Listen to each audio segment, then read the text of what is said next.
magpakalbo ka, magpa-skinhead ka, in the end of the day, no one gives, walang may pake sa'yo. Ayoko magmura sa YouTube, di ko alam kung pwede ba. Walang may pake sa'yo, in the end of the day, pag namatay ka sa mundong to, yung mga tao mag-move on agad. Ganun ka. Yung mga tao, ganun sila mag-move on.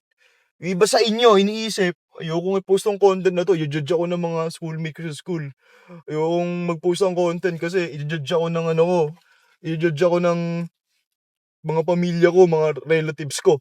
Walang may paki sa'yo, kahit relatives mo.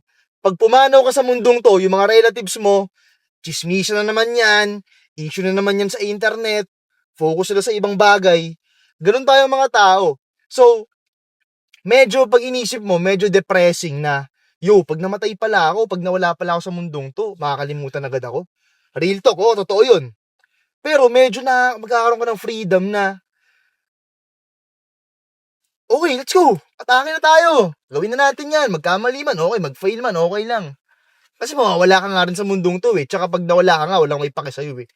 So, medyo, rin siya, freeing din siya na to take action. It will inspire you to take action. Pag ini-implement mo tong mindset na to na pag namatay ka, walang may pake sa'yo. Pag namatay ka, yung mga tao mag-move on. Isipin mo kahit nga yung magulang mo eh. Pag nawala ka sa mundong to, yung magulang mo, continue yan sa mga buhay nila. Siguro malulungkot yan for a week. 1 week lang. Pero pagtapos ng 1 week, back to normal yan. Alam mo yun, back to normal yan. Luto, makikipag-chismisan ulit yan. May bagong issue sa pamilya nyo. So, in the end of the day, pag namatay ka, kahit magulang mo, mag-move on agad yan. So, gawin mo naman kailangan mong gawin. Mag-post ka na ng content. Mawalan ka na ng pake sa opinion ng iba. Alam mo yun, huwag ka matakot. Kasi in the end of the day, mawawala din tayo sa mundong to. Nakaka-depress na nakaka-free. Nakaka-depress kung isipin mo, pero magkakaroon ka ng freedom pag talagang inanalyze mo yun. Ako, ganun ako ngayon eh. Atake lang na atake, ma-reject, okay lang. Pagtawanan sa internet, okay lang. I-judge ng mga tao sa internet, okay lang.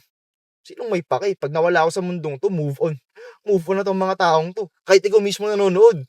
Pag nawala ako, move on ka pa rin sa buhay mo. May sarili kang diskarte, may business ka, may mga tropa ka dyan. So, sinong may pake? Ayaw magmura sa YouTube eh. Gusto ko talaga magmura. Parang mas malutong. Pero, ayun lang. Thoughts ko lang yon. Kaya, kung may gusto ka simulan mo na. Tsaka isang example dito.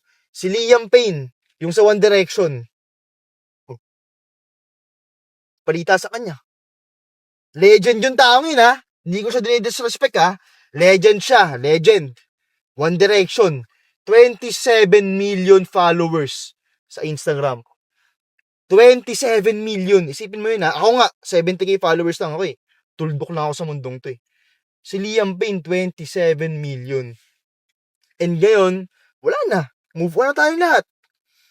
Ko-content ako. Yung iba sa inyo, nag-aaral. Iba sa nag-trabaho. Move on na tayo lahat. Isipin nyo yun ha. 27 million na yun ha. Ano ka pang hindi ka naman si Liam Payne. Pag nawala ka sa mundo to, hindi ka pag-uusapan. So, ayun lang naman. Mawalan ka lang ng pake. Gawin mo na dapat mong gawin.